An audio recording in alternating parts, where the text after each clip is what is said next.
Je sais bien ce que vous allez dire, qu'une fois de plus, j'ai l'esprit de contradiction, mais tant pis. Je veux faire aujourd'hui, dans cette église, l'éloge de la caricature et des caricaturistes. Eh oui. Et je vais d'abord faire cet éloge parce que je crois vraiment que la grande tradition catholique est fourmille de caricaturistes.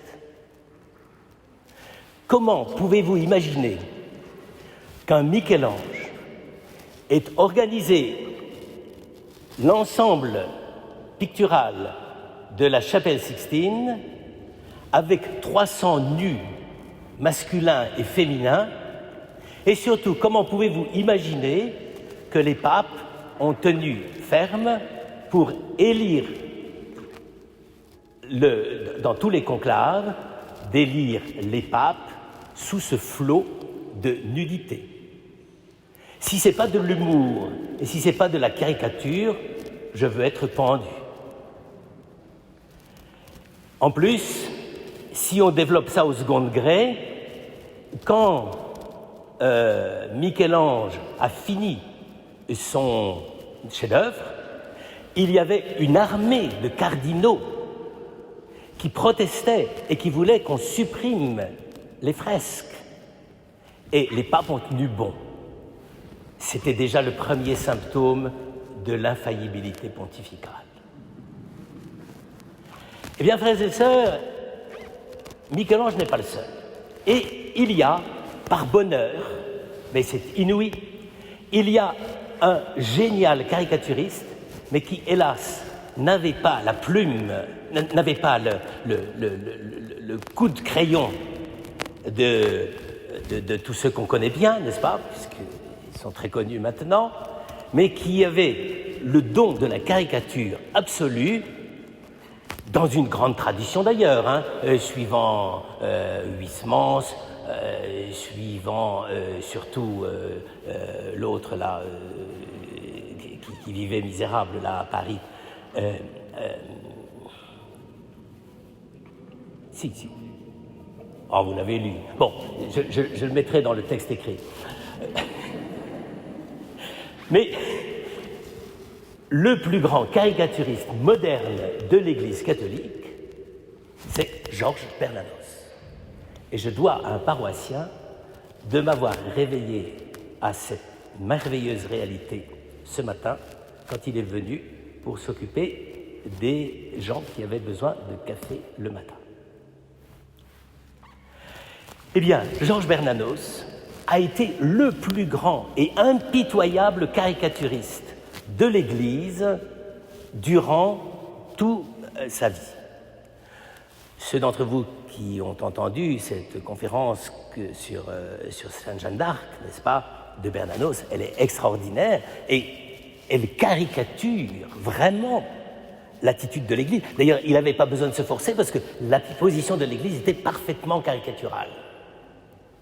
Mais en plus, plus tard, il a jamais lâché là-dessus, et il a écrit un texte magnifique où jamais on irait chercher un éloge de la caricature, alors qu'au contraire, c'est un très grand éloge de la caricature.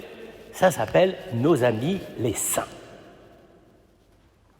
Eh bien, ce texte est un éloge, vous allez voir, indirect, mais clair, de ce qu'est la possibilité de la caricature, non seulement hors de l'Église, mais dans l'Église, non seulement pour défendre l'Église, mais aussi pour lui dire ses quatre vérités. Car au fond, il ne faut pas barguigner avec ça.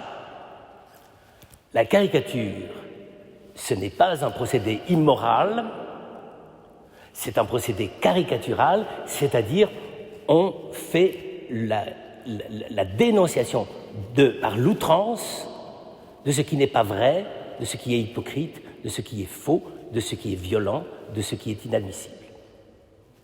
Il ne faut pas prendre la caricature comme simplement le fait d'abuser d'un certain nombre de données sexuelles, érotiques ou tout ce que vous voudrez. Ça, j'allais dire, c'est vraiment négligeable. Mais l'intention du caricaturiste, c'est de dire là, ça ne va pas, ça ne peut pas marcher comme ça. Eh bien, toute la vie de Bernanos, comme caricaturiste littéraire, alors évidemment, comme quand c'est écrit, ça attire moins de gens, moins de monde, donc ça a moins de succès. Et du coup, même s'il vivait pendant plusieurs années en Afrique du Nord, Bernanos n'a pas été embêté pour ça. Mais ça n'empêche que c'est la vérité même qui est en cause. Il ne faut pas croire que la vérité est uniquement dans les traités de théologie. Et je dirais même, il ne faut pas croire que la vérité est uniquement dans les déclarations des autorités.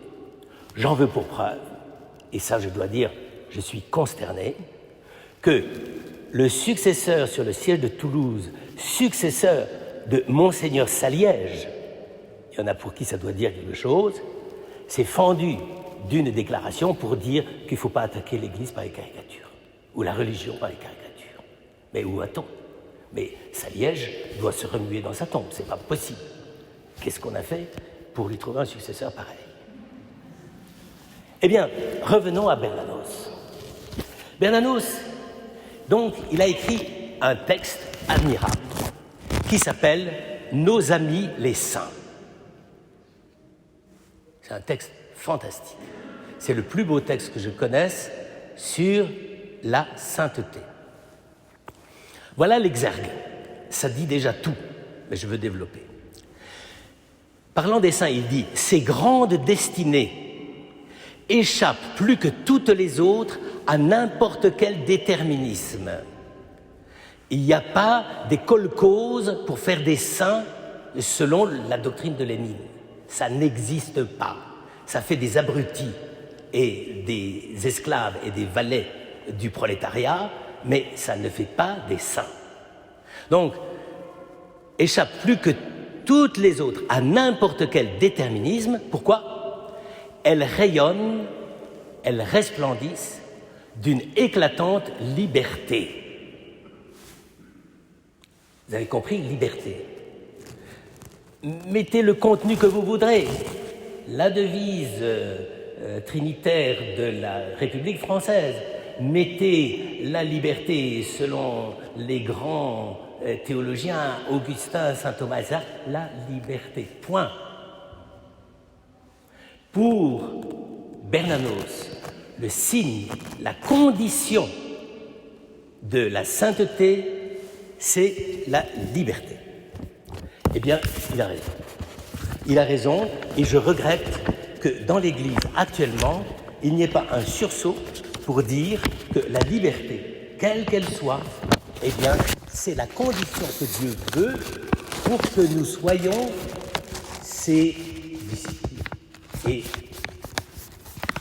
que nous suivions ce qu'il nous a donné.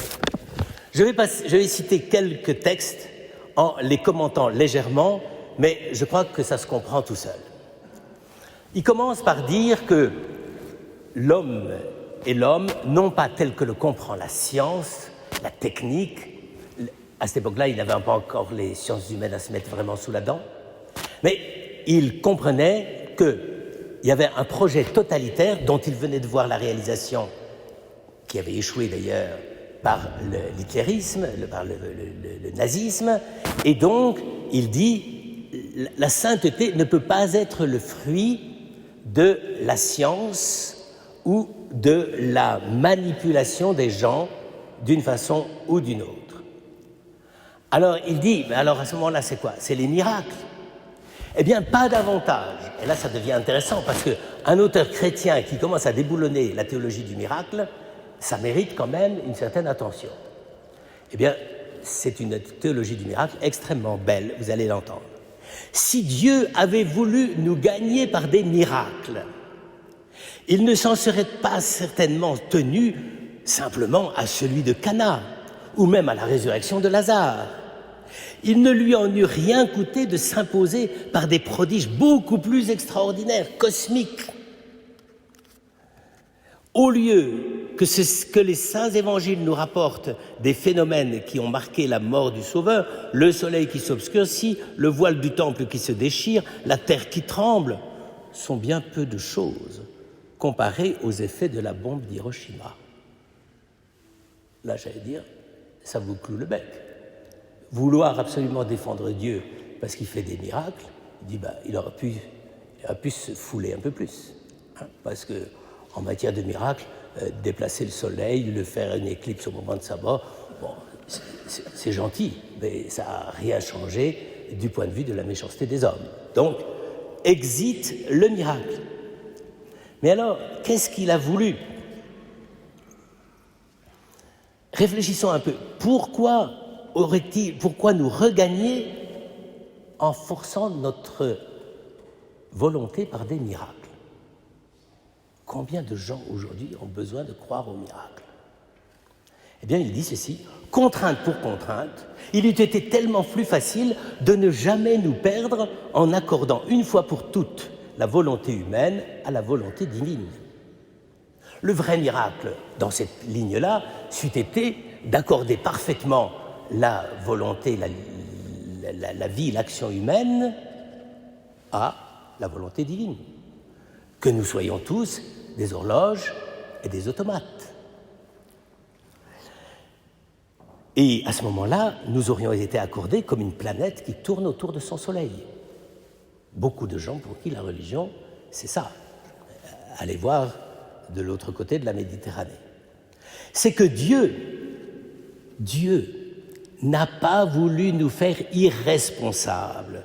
Je veux dire incapables d'amour.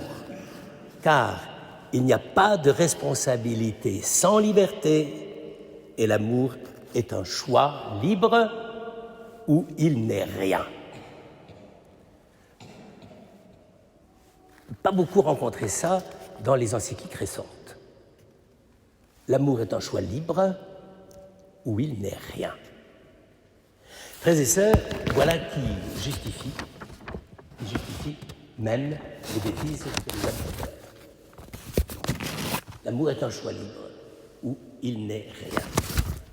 Eh bien, ça continue, parce que après avoir dit que la liberté, c'est une chose tout à fait spéciale, il dit, mais alors, qu'est-ce qui fait la qualité même de l'homme ?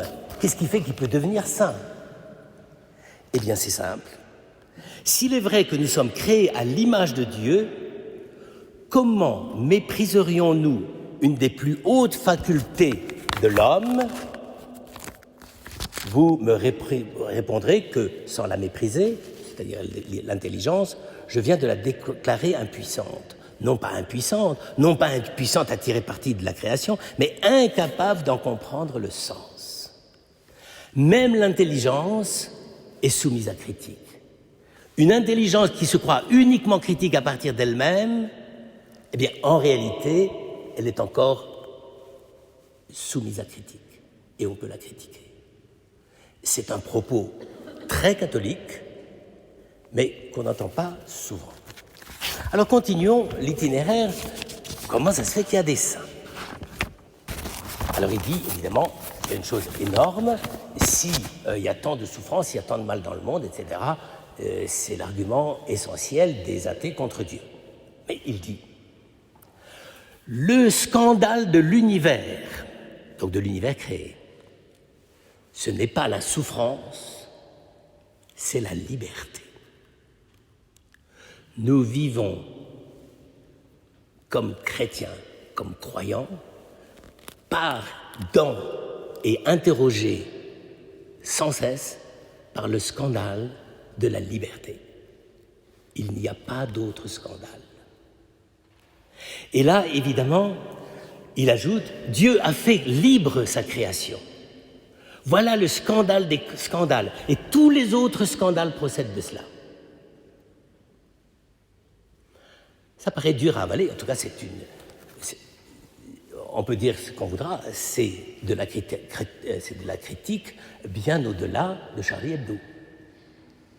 C'est vraiment la critique des critiques. Oh, je sais bien, nous paraissons ici être en pleine métaphysique, que voulez-vous que j'y fasse ? Si je me fais mal comprendre de quelques-uns d'entre vous, c'est que je me serais mal expliqué, voilà tout. Et il prend l'exemple, il dit voilà, imaginez un homme perdu dans le désert, etc.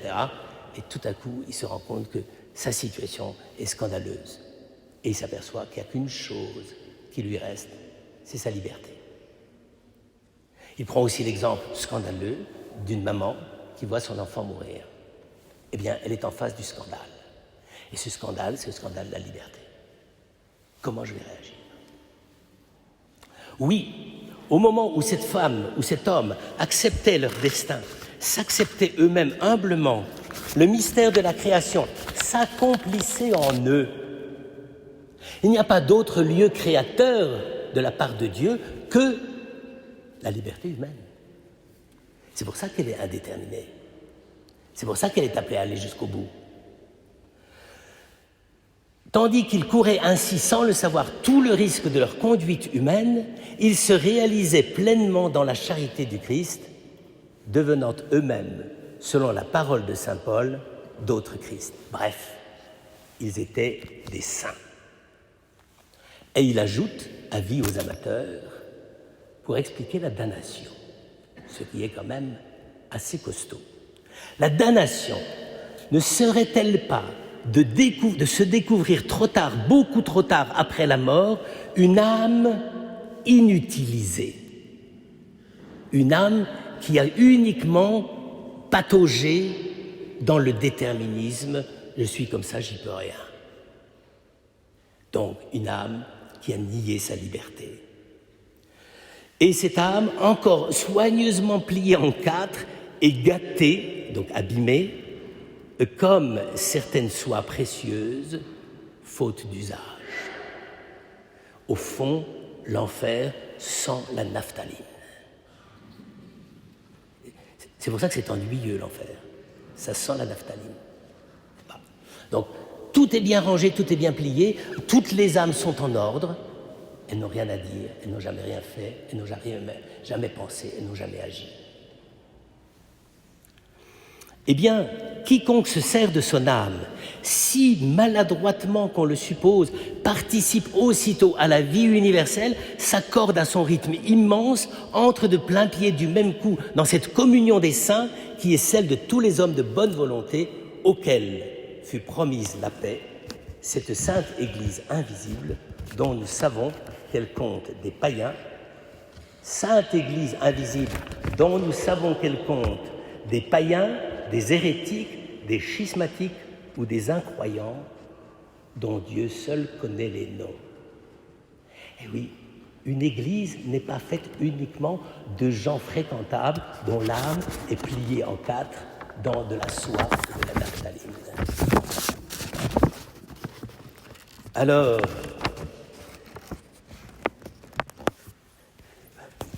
il est terrible, vous savez.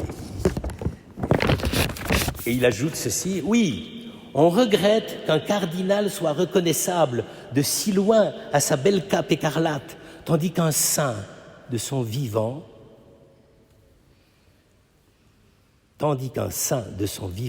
ne se distingue par aucun détail vestimentaire. Avis au fanat du clergyman, qui est d'ailleurs d'origine anglicane. Donc, vous voyez, il est terrible, hein, et ça, c'est de la caricature, je ne m'y connais pas. Eh bien, voilà. Après, il dit, voilà, si c'est ça, le scandale de la liberté, qui est le cœur de l'Église, et qui est aussi le cœur du monde, car de ce point de vue-là, nous sommes tous logés à la même enseigne. Eh bien, si c'est ça, il dit, évidemment, on peut se révolter. On peut dire, oui, ben, Dieu a mal fait le monde, etc., ras-le-bol, c'est fini, j'en veux plus. Et il dit ceci, c'est le raisonnement, j'allais dire, de quelqu'un qui a déjà au moins 2 ou 3 plis de naphtaline dans l'âme. C'est bien joli de dire, j'aimerais mieux voir autre chose que ce que je vois. Ah oui, combien de gens sont capables de refaire le monde tous les jours et j'allais dire, ils ne se doutent même pas que c'est inutile. Le monde est ce qu'il est. Donc, oh bien sûr, si le monde était le chef-d'œuvre d'un architecte soucieux de symétrie ou d'un professeur de logique, d'un dieu déiste, le dieu horloger de Voltaire, n'est-ce pas, directement hérité de Genève, en un mot, l'Église offrirait le spectacle de la perfection de l'ordre, de la perfection de la symétrie,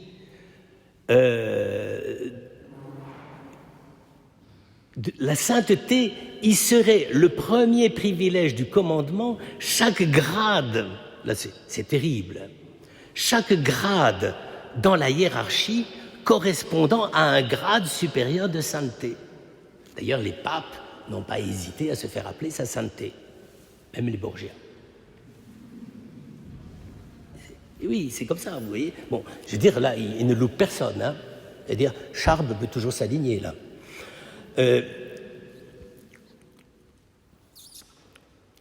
La sainteté, donc chacun, le grade, selon le grade qu'on a eu, notre Saint-Père le Pape, bien entendu. Allons, vous voudriez d'une église telle que celle-ci? Vous vous y sentiriez à l'aise? Laissez-moi rire. Loin de vous y sentir à l'aise, vous resteriez au seuil de cette congrégation de surhommes. Je dois dire, il fallait en 47, hein, c'est écrit en 47, et c'est la vérité. C'est la vérité de la sainteté. Voilà, eh bien, avec ça, je crois qu'on a vu à peu près l'essentiel. Je vous le mettrai sur Internet, et lisez tout le texte, parce qu'il y a beaucoup de passages très, très, très rigolos, et des caricatures impitoyables. Alors, évidemment, Bernanos n'avait pas du tout envie de s'attaquer à d'autres problèmes comme l'interreligieux. Mais il faut dire que ça, c'est la préface à toute discussion sur le problème de l'identité religieuse. Et donc, pour nous, de la sainteté. Alors, frères et sœurs, je crois qu'aujourd'hui, nous avons à savoir réagir avec liberté. Nous vivons sur un scandale, nous souffrons le scandale. Il nous est imposé, oui, c'est vrai. Mais il n'y a qu'une chose qu'on ne peut pas nous retirer, c'est notre liberté. Ça, c'est les martyrs des premiers siècles qui l'ont inventé, et toutes les générations de martyrs par la suite ont eu la liberté d'esprit de résister à tout cela, à toutes les contraintes. Pourquoi? Parce qu'ils avaient la liberté. Eh bien, que cette fête de la Toussaint soit vraiment, en réalité, en vérité, la fête de notre liberté. Il n'y a pas d'autre fête.